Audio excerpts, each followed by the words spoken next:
Say you want a compact Honda sedan. To resolve this issue, you go to your local Honda dealer and buy Honda's compact sedan, the Civic. This process is, frankly, too easy, and that's something the Japanese manufacturers figured out a long time ago. You see, in the great country of Japan, the type of model you could buy depended on which dealership you walked into. Taking Honda as our example once again, your hometown might have had something called a Honda Primo dealership, a Honda Verno dealer, as well as a Honda Clio dealership. Walking into a Honda Primo location, you could place a wad of cash on their desk and purchase a brand new Civic. Makes sense. But going into the Honda Clio location, you couldn't get a Civic, but instead the Honda Domani was offered in its place. And reserved for Honda Verno stores was the Integras sedan. Now don't get me wrong, all of them were still based underneath on the Civic, but that's 3 separate models sold through 3 separate dealer channels, targeting 3 completely different types of buyers. Just imagine if you had 2 Volkswagen stores in your town. One of them gets to sell the Jetta sedan, the other offers in its place a Fox sedan. Looks a bit different, is maybe a bit more upscale inside, but functionally and mechanically they're essentially identical. And don't think this system was in any way exclusive to Honda, no. The Mitsubishi Galant and Eterna, the Nissan Prestige and Basara, basically every Japanese brand had their own lineup of distinct dealership chains, each offering different models. Why though? As is with most things in life, the cause of this is Toyota. Coming off the second big war, the Japanese public wasn't quite ready to start buying passenger cars en masse quite yet. In 1950, trucks made up 96% of Toyota's total production output. But by the mid-50s, the country had quickly regained its pre-war standard of living, a fact reflected in the explosion of passenger car sales, causing Toyota's market share to jump from roughly 23% to over 35% in 1955. Indeed, within the span of just 5 years, the company's total passenger car output had seen an increase of 1,482%, led by the popularity of the new Crown model. A massive success by any metric, but also a massive problem now, believe it or not.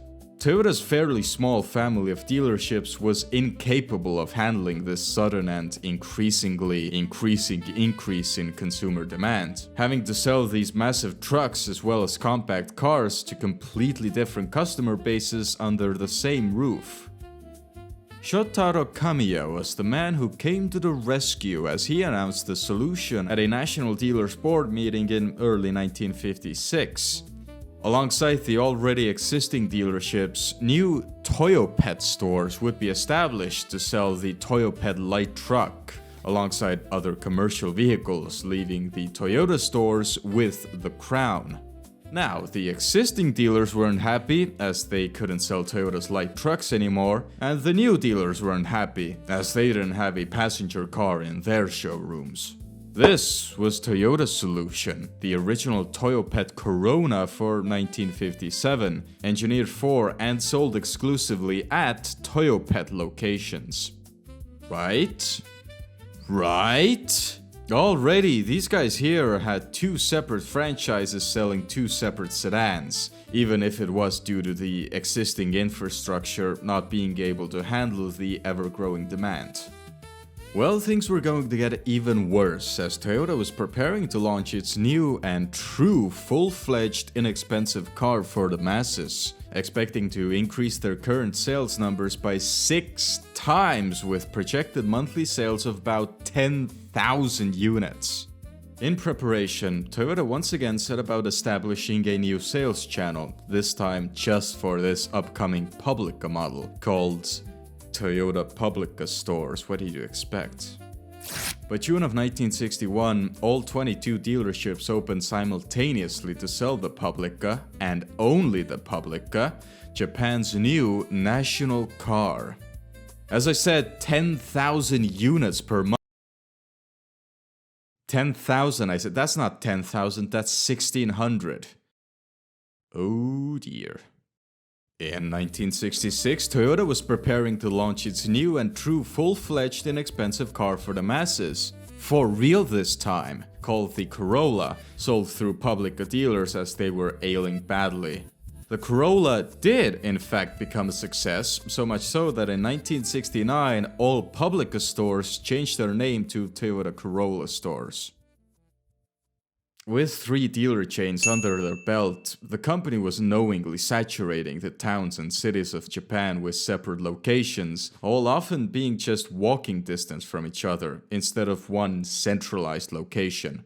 This was further exacerbated with the launch of a 4th network, Toyota Auto Stores, which had one single model to sell, a rebadged Corolla called the Sprinter. That's the only reason it was launched, to further saturate the market without every dealer having to compete with each other. Nissan totally began doing the same thing, of course they did. Then Nissan's original post-war sales channel, the Nissan Store, was joined by the Nissan Civics Store in 1960 to accommodate the launch of the Nissan Civic premium sedan, and became the company's outlet for luxury models, being renamed to the Nissan Motor Store in 1965. The next year saw the company's merger with the Prince Motor Company, leading all Prince dealers to become Nissan Prince Store locations, selling models which had started out as Prince models, such as the Skyline. The very same year also saw the launch of the Datsun Sunny, with a sales channel established just for it, the Nissan Satio Store, eventually becoming the home for a bunch of models based on the Sunny. And finally, the Nissan Cherry Store.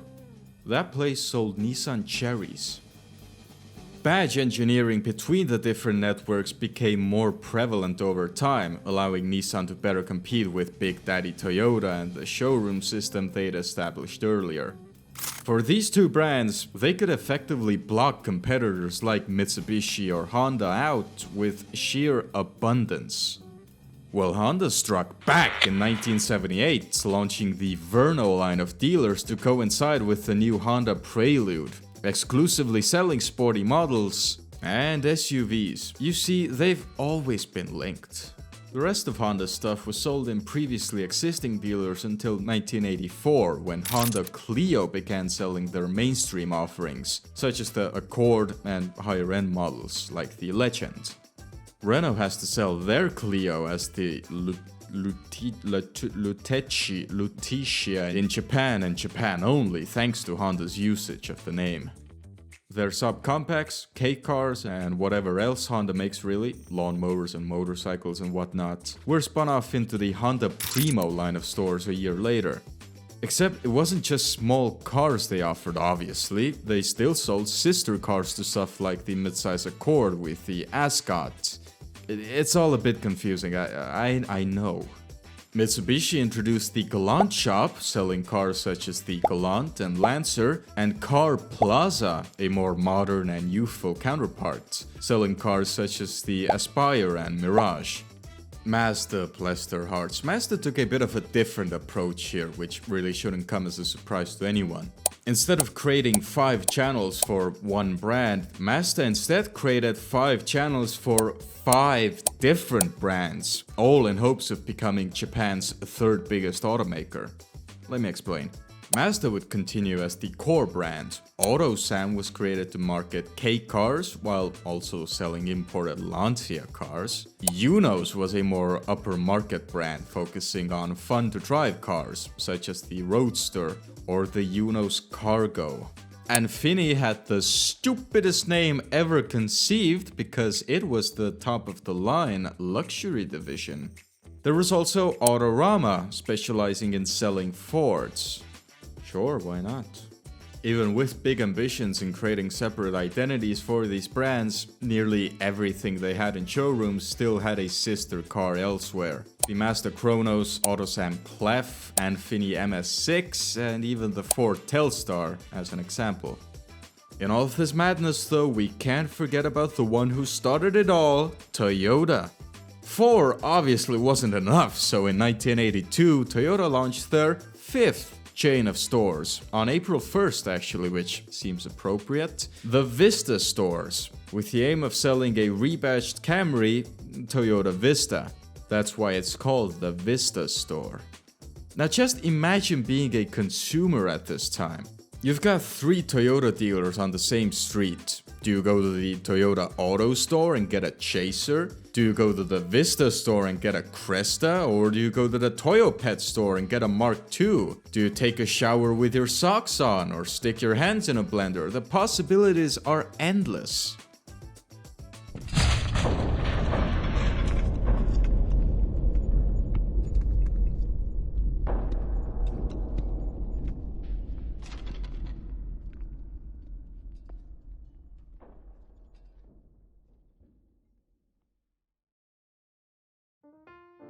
The early 90s saw Japan's bubble economy burst, leading to many bankruptcies and immense financial uncertainty, and resulting in a long-lasting recession nationwide that, according to some, is still ongoing. But worst of all, not as many people were buying cars now. 1993 saw automotive production decline by more than 10% compared to the year prior, and was the 3rd consecutive year of declining production, which was something that hadn't been seen since the end of the war nearly 50 years earlier. Automakers had to adapt if they wanted to stay afloat amid this dismal sales climate. Honda, for one, began offering its popular K-car lineup across all of its dealer chains. Toyota rebranded Toyota Auto Stores into NETS stores, standing for Network of Energetic Teams for Zenith. Such a radical and groovy name for a youth-oriented brand selling lower-end cars, which were way more popular than Toyota's more expensive side of the lineup. Eventually, Vista stores, oh sorry, that's a Mitsubishi Lancer. There we go, this is a Toyota Vista. Eventually, Vista stores would also be consolidated into the NETS family, bringing the total number of sales channels back down to 4. Nissan took this consolidation business a bit more seriously, merging the previous Prince, Sadio, and Cherry stores into Nissan Red Stage, focusing on, I guess, sporty cars? And Nissan and Motor stores into Nissan Blue Stage, focusing on family-oriented vehicles. Unfortunately, there was no special Pikachu edition. The number of different models being produced was also cut down on considerably. A good example is the introduction of the Fuga, which essentially replaced the Zafiro, Cedric, Laurel, and Gloria all at once. But the first to throw in the towel completely was Mitsubishi. The discontinuation of the Mirage and RVR, the most popular models for car plaza dealers, led to financial difficulties for them, funnily enough. And many car plaza locations actually began switching to the more profitable Galant dealerships. So in 2003, the decision was made to retire the different names completely and merge everything into a single Mitsubishi Motors brand. Honda discontinued its VPC system in 2006, followed by Nissan in 2007, leaving our favorite Toyota as the last holdout. Well, it wouldn't be until 2019 in Tokyo and 2020 in the rest of Japan when Toyota announced that all of their models would be sold in all of their dealers. Although, unlike the others that I mentioned, the different channels would remain. So the Toyopet stores, for example, wouldn't go anywhere. Some twin models also still remain, such as the Toyota Noah and Voxy, now sold right next to each other. I'm not trying to make any snarky comments about that. Toyota's got like 40% of the market share in Japan. They're clearly doing something right. They should take a leaf out of Mazda's book though and start importing Lancias again. Would probably get it up to 41%. I've now seen both Obsession and Backrooms, both excellent films. Go watch them now. And you know, if Hollywood wants to give me a call anytime soon, I'm all ears.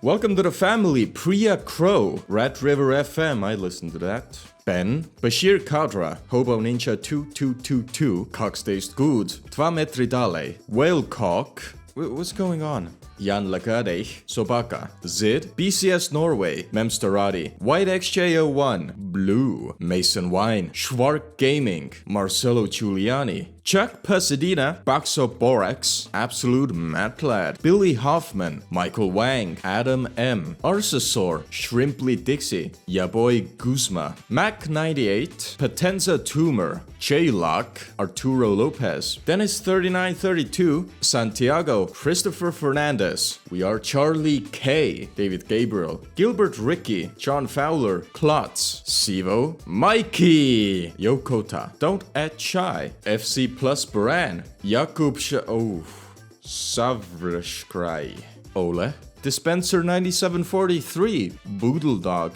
Andre Akimescu, Eric Chavez, Todd Sure, Soda Beef, Rajianu, Blair Breaks, and Ego Silla.